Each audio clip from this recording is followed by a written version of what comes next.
The cold wind whistled through the wooden crosses that stood like silent sentinels over the freshly dug graves, as Delilah Chambers knelt in the dirt, her black mourning dress billowing around her like a dark cloud. The tears had long since dried on her face, leaving salty tracks down her hollow cheeks as she placed a single wildflower on each of the 3 small mounds, one for her husband, 2 for her young sons, all claimed by the relentless fever that had torn through their homestead with merciless efficiency just days before. Wyoming Territory, 1877. The harsh frontier had never felt more unforgiving than it did now as twilight descended across the open plains.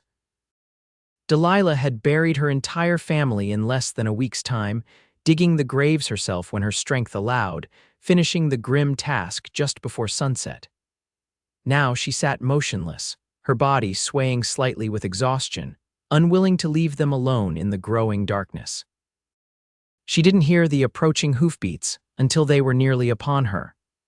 A tall figure on horseback materialized from the dusky light, the silhouette of a man against the fading crimson sky.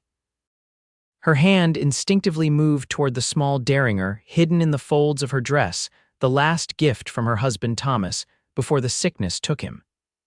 "Evening, madam," the rider called softly, dismounting with a fluid grace that spoke of years in the saddle. He removed his hat, revealing sandy hair and a face weathered by sun and wind, yet not unkind. "Name's Samuel Blackburn. Folks in town call me Sam."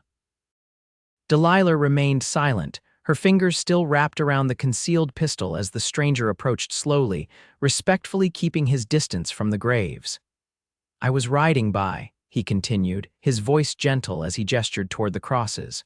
"Saw you out here alone, didn't seem right." "Nothing about this is right," Delilah replied, her voice cracking from disuse. "But it's not your concern, Mr. Blackburn." The cowboy's eyes, the color of faded denim, took in the 3 crosses, understanding dawning across his features. "Your family." She nodded once, unable to speak the truth aloud yet again. Samuel knelt in the dirt a respectful distance from her, his hat held against his chest. "I'm mighty sorry for your loss, madam." He glanced at the darkening sky, then back to the hollow-eyed woman before him. "They're gone, but you still deserve warmth tonight. Nobody should keep vigil alone." The simple words, spoken without pity but with genuine compassion, broke something loose inside her. Tears she thought had been exhausted days ago welled up anew, spilling down her face as her shoulders shook with silent grief. Samuel didn't move to touch her, didn't offer empty platitudes. He simply remained, a steady presence as darkness enveloped them both. When her tears subsided, he spoke again. "Your homestead nearby?" he asked. "Just over that rise," she answered, nodding toward a gentle hill where the faint outline of a cabin stood silhouetted against the deepening blue of night. "Let me see you safely home, Mrs. Chambers." "Delilah Chambers," Samuel nodded. "Mrs. Chambers, the night's getting cold and these plains aren't kind after dark." Delilah looked at the freshly turned earth one last time. "I can't leave them." "They aren't here anymore, madam," Samuel said softly. "Not really. And they wouldn't want you catching your death in the night chill." The truth of his words settled over her. With trembling legs, she stood, accepting his outstretched hand only when her knees threatened to buckle beneath her. "I've got supplies," he said, gesturing to his horse. "Food, coffee. If you'll permit me, I can build you a fire. Then I'll be on my way." Delilah studied his face in the gathering darkness, searching for any sign of deceit. Finding none, she gave a small nod. "I would be grateful for the fire." The cabin was cold and still when they arrived, the absence of life within its walls palpable. While Delilah lit a lamp, Samuel efficiently built a fire in the stone hearth, the warm light gradually pushing back the shadows that had claimed the modest home. "When did they pass?" Samuel asked quietly as he worked. "Thomas, my husband, 4 days ago. The boys, Jacob and Michael." Her voice faltered. "Yesterday morning, both within hours of each other." Samuel's hands stilled for a moment. "The mountain fever," she nodded. "It came on so quickly." Thomas insisted on riding to town for the doctor when the boys first showed symptoms. By the time he returned, he was burning with it himself. The familiar ache of loss throbbed in her chest. The doctor came the next day but said there was nothing to be done except try to keep the fever down. It wasn't enough. The fire caught, flames dancing across the dry kindling. Samuel stood, dusting his hands on his worn denim pants. I lost my sister and her husband to the same fever 3 winters past, left their little girl an orphan. A shadow crossed his face. She's with my mother now, back in Missouri. The shared grief created a momentary connection between them, tenuous but real. Delilah found herself studying him more carefully in the firelight. He was younger than she'd first thought, perhaps 30 or so, with lines at the corners of his eyes that spoke more of laughter than hardship. "You're not from around here," she observed. "No, madam. I'm working as a trail guide, bringing settlers up from Colorado Territory. My group made it to Laramie yesterday. I'm scouting ahead for the return journey." "That's dangerous work." A slight smile touched his lips. "Less dangerous than trying to farm these parts alone, I'd reckon." The quiet truth of his words hung between them. Delilah turned away, moving mechanically toward the kitchen area. "I should offer you something, please, don't trouble yourself," Samuel interrupted, reaching for his saddlebags. "I've got provisions to share." From the worn leather bag, he produced jerky, hardtack, and a small pouch of coffee beans. "It's not much, but it's better than nothing." For the first time in days, Delilah felt the gnawing emptiness of hunger. She hadn't eaten properly since Thomas fell ill, subsisting on whatever she could manage between tending to the sick and later digging graves. While Samuel prepared a simple meal, Delilah found herself watching his efficient movements. There was something comforting in his presence, not intrusive, but steadying, like a sturdy handhold in rushing water. "Do you have family nearby, Mrs. Chambers?" he asked as he handed her a tin cup of strong coffee. "No, Thomas and I came west from Pennsylvania 3 years ago. His brother was supposed to join us this spring." A bitter laugh escaped her. "I need to write and tell him not to come." Samuel nodded soberly. "And what will you do now?" The question hung in the air between them, heavy with implications Delilah wasn't ready to face. "I haven't thought that far ahead," she admitted. "Burying them was all I could manage." "Of course," he replied gently. "But when you're ready to consider it, these parts are hard on those alone. Are you suggesting I abandon my land, everything we worked for?" A flicker of anger sparked within her, the first emotion besides grief she'd felt in days. Samuel held up a hand. "Not at all, just speaking truth, Mrs. Chambers. Winter's coming in a few months. It's a harsh season for a solitary soul." The anger faded as quickly as it had appeared, leaving Delilah exhausted. "I know," she whispered, "but this land is all I have left of them." They ate in silence after that, the crackling of the fire the only sound in the small cabin. When the meal was finished, Samuel rose. "I should let you rest," he said, collecting his hat. "Thank you for sharing your fire." Delilah felt a sudden, irrational panic at the thought of being alone again in the empty house. "It's late," she found herself saying. "The trail back to town is treacherous in the dark." "You could," she stopped, propriety warring with her fear of solitude.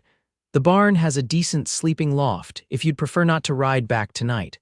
Samuel studied her face, understanding what the offer had cost her. "That's kind. If you're certain it wouldn't be an imposition, I'd be grateful to rest my horse." Relief washed through her. "It's settled then." After seeing to his horse, Samuel returned briefly to the cabin.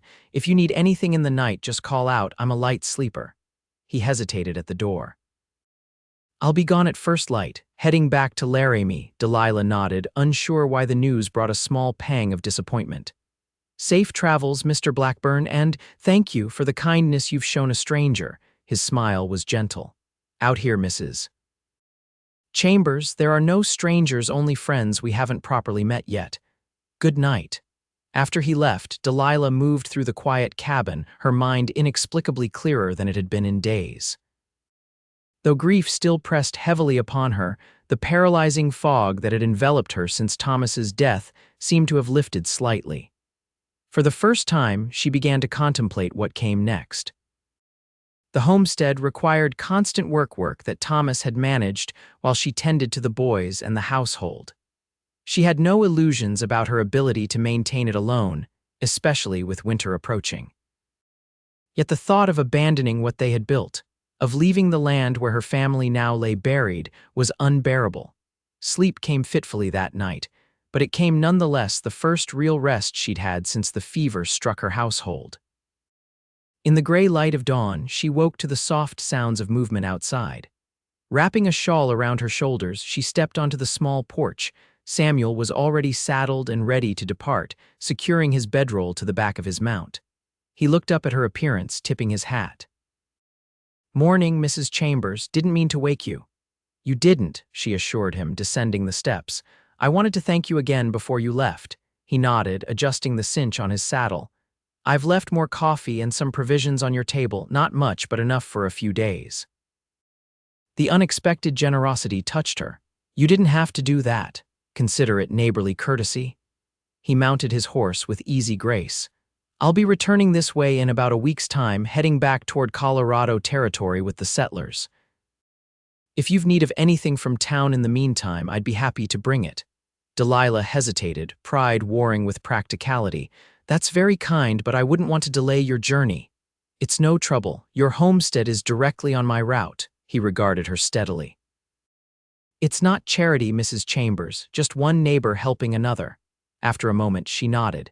"There are a few things I could use from the general store if you're certain it's not an imposition."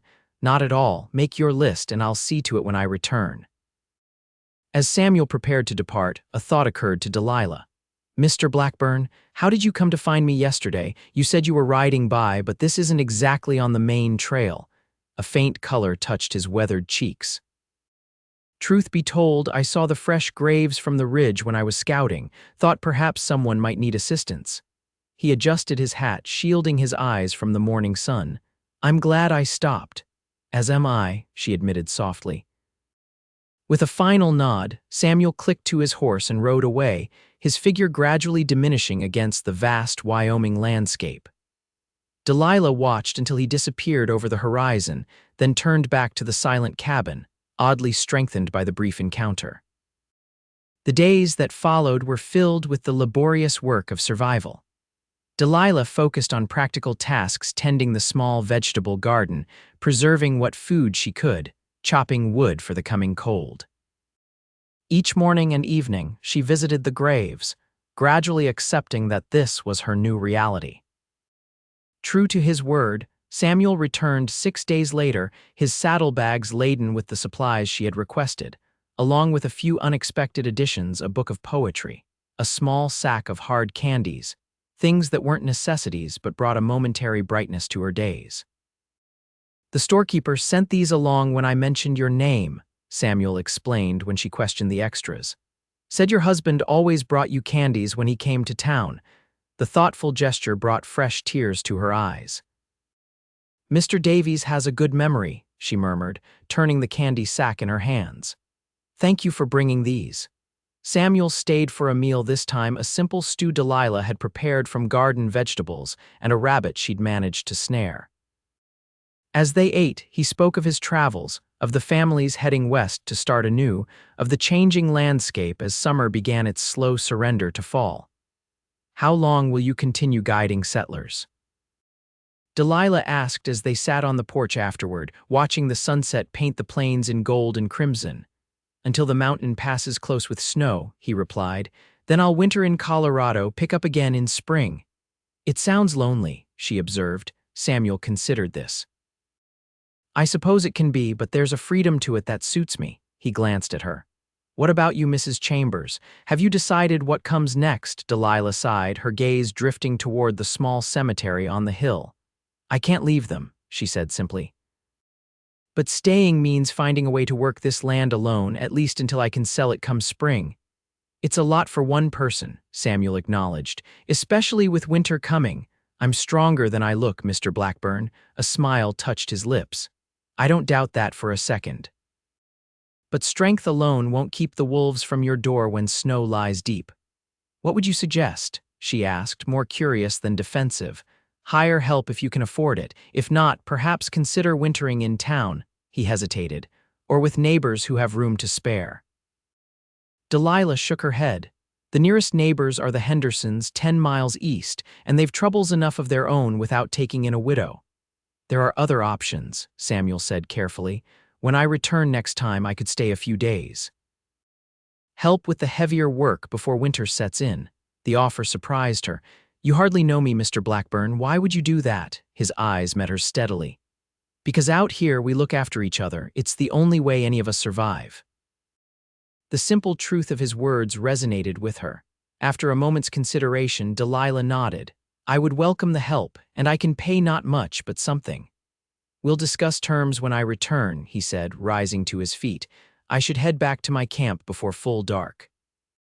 This time, when Samuel rode away, Delilah found herself counting the days until his return.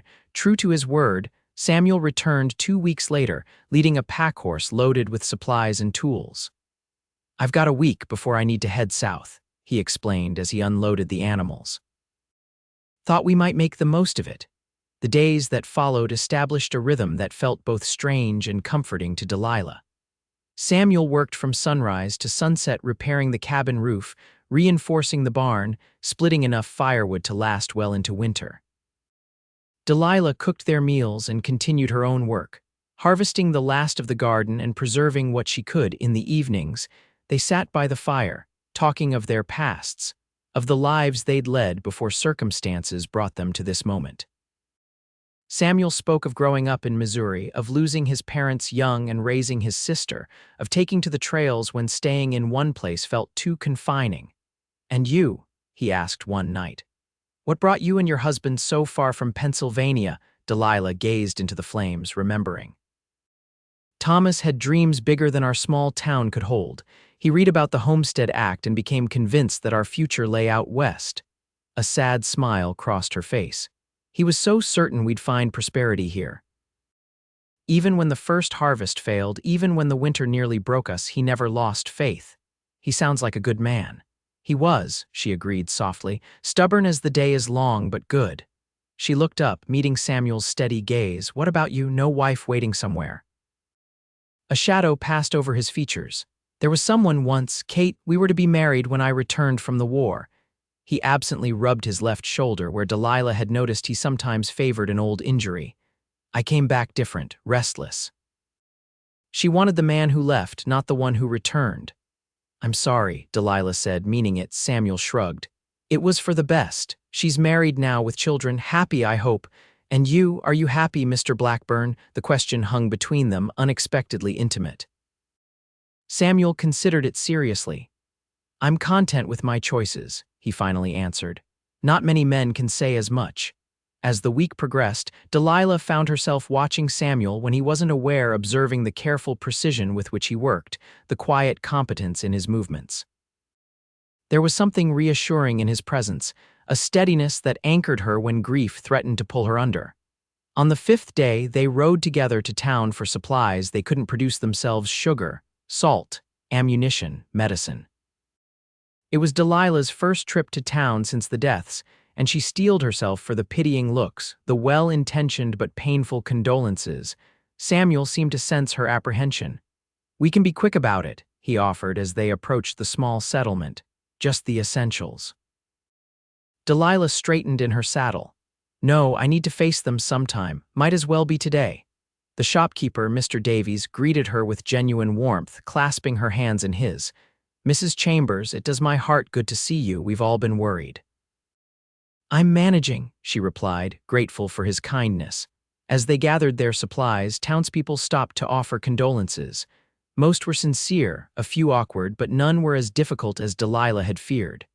Samuel remained nearby, a quiet, supportive presence that gave her strength. The widow Chambers seems to have found herself a protector, a voice commented loudly as they loaded their purchases onto the horses. Delilah turned to see Horace Wilkins, the town's self-appointed moral guardian, watching them with disapproval. Hardly seemly, a woman alone with a strange man so soon after burying her husband. Samuel tensed beside her, but Delilah placed a restraining hand on his arm. Mr. Wilkins, she said clearly, Mr. Blackburn has been kind enough to assist with preparations for winter, as any good Christian would do for a neighbor in need. Perhaps you might consider following his example rather than spreading malicious gossip. Wilkins flushed red, muttering something under his breath as he stalked away. Samuel glanced at Delilah with newfound respect. "Remind me never to cross you, Mrs. Chambers," he said with a hint of a smile. "Thomas always said I had a scholar's tongue and a warrior's heart," she replied, surprising herself with the easy mention of her husband without the usual stab of pain. They rode home in companionable silence, the encounter in town having shifted something subtle between them. That evening, as they sat before the fire, Delilah found the courage to ask the question that had been weighing on her mind. "What happens after winter, Mr. Blackburn? To this place, to me," Samuel considered her thoughtfully. "What do you want to happen?" "I don't know," she admitted. "Part of me wants to honor Thomas's dream to somehow make this homestead thrive, but I'm not foolish enough to think I can manage it alone," she sighed. Yet the thought of selling, of leaving them. Her gaze drifted toward the window beyond which lay the 3 crosses on the hill. "You wouldn't have to leave," Samuel said quietly. "Not necessarily," Delilah looked at him questioningly. "There are arrangements that could be made," he continued carefully. "Partnerships that would allow you to stay on the land while ensuring its prosperity." "What kind of partnerships?" Samuel's eyes held her steadily. "The kind between 2 people who respect each other, who might in time come to care for each other." The implications of his words hung in the air between them. Delilah felt her breath catch. Samuel. It was the first time she'd used his given name. "Are you suggesting marriage? We barely know each other."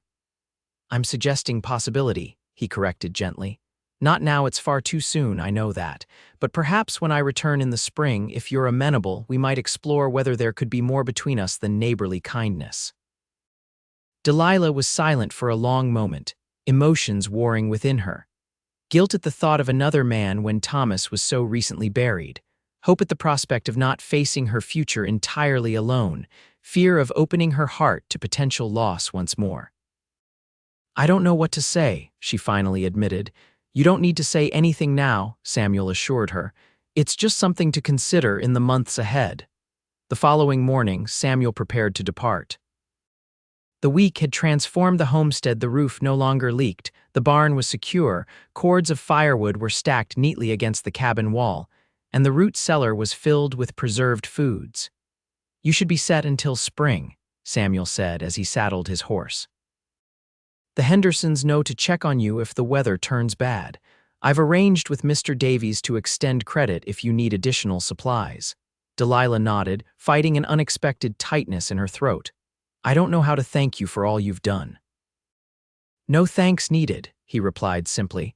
"Just promise you'll be here when I return in April." The winter months passed more slowly than any in Delilah's memory. The snow came early and heavy, blanketing the plains in white silence. On clear days, she visited the graves, talking to Thomas and the boys as if they could hear her, telling them of her struggles, her small triumphs, and increasingly, her confusing feelings about Samuel Blackburn. "It feels like betrayal," she confessed to Thomas's cross one bitter January morning. "To even consider caring for someone else, yet I think you'd want me to live, not just survive." The wind whipped around her, stealing her words. "I miss you, I always will, but I'm so tired of being alone." As winter gradually relinquished its grip on the land, Delilah found herself watching the southern horizon with increasing frequency. April arrived with its usual capriciousness: warm sunshine one day, icy rain the next, and still no sign of Samuel. "He may have found another route," she told herself, trying to quell her disappointment. "Or perhaps he's decided against returning at all." Then, on a clear morning in late April, a rider appeared on the distant ridge. Even at that distance, Delilah recognized the straight-backed figure, the distinctive way Samuel sat his horse. Her heart leaped traitorously in her chest. He rode directly to the cabin, dismounting with easy grace despite the months in the saddle. "Mrs. Chambers," he greeted her, removing his hat. "You're looking well." She was suddenly acutely aware of her simple dress, her hair hastily pinned up that morning. "As are you, Mr. Blackburn. Your journey was successful, mostly." He glanced toward the 3 crosses on the hill, now surrounded by spring wildflowers. "May I pay my respects before we talk?" Touched by the gesture, Delilah nodded. She watched as Samuel walked to the small cemetery, head bowed in silent communion with the dead. When he returned, there was a solemnity to his expression. "I asked for his blessing," he said quietly. "Whose blessing?" Your husband's. Samuel met her gaze directly. I told him I'd look after you proper if you'd have me. Delilah's breath caught. Samuel, I've had all winter to think on this, he continued, his voice steady despite the emotion she could see in his eyes. I know it's soon. I know you may not be ready, but I've never been more certain of anything in my life. From his pocket, he withdrew a simple gold band. This was my mother's. I've carried it with me since she passed, waiting for the right woman to give it to. He held it out to her, a question in his eyes. I'm not asking you to forget them. I would never ask that. I'm just asking if there might be room in your heart for me too. Tears blurred Delilah's vision as she looked at the man before her, this kind, steady man who had appeared when she needed him most. I don't know if I can be what you want, she whispered. I want you, Delilah, just as you are, with all your grief and memories and strength. He took a step closer. I know what it is to rebuild a life from ashes. We could do it together. She looked past him to the 3 crosses on the hill, silhouetted against the spring sky. For a moment, she could almost feel Thomas's presence, his gentle encouragement to embrace life even as she honored his memory. Yes, she said finally, turning back to Samuel with tears streaming down her face. Yes, I'll marry you. The smile that lit his face was like sunrise breaking through clouds. Gently, he slipped the ring onto her finger, then drew her into his arms. His kiss was tender, reverent, a promise of warmth for all the nights to come. They were married 2 weeks later in the small church in Laramie, with the townsfolk who had come to care for the widowed Mrs. Chambers gathering to witness the unexpected joy that had blossomed from tragedy. Together, they returned to the homestead not as widow and cowboy, but as husband and wife, ready to build something new while honoring what had come before. In the years that followed, the homestead flourished under their combined care. Samuel's experience with the land and Delilah's determined spirit proved a formidable partnership. The cabin expanded to accommodate their growing family, first a daughter with Samuel's blue eyes and Delilah's quiet strength, then twin boys who brought laughter back to the silent places of her heart. On summer evenings, they would sit on the porch, watching their children play in the golden light, the 3 crosses on the hill standing sentinel in the distance. Samuel would take her hand, his thumb brushing over the simple gold band that had come to symbolize not replacement, but continuation, the enduring capacity of the human heart to heal, to remember, and to love again. I still miss them, Delilah would sometimes confess in the quiet darkness of their bedroom. I know, Samuel would answer, drawing her close, and that's as it should be. They made you who you are, and I love every part of you. In those moments, Delilah knew that the cowboy had been right on that first night beside the graves. They were gone, but she deserved warmth, deserved love and family and future. And in finding that truth, she had somehow managed to keep faith with those she had lost, while embracing the unexpected gift of the life that had found her.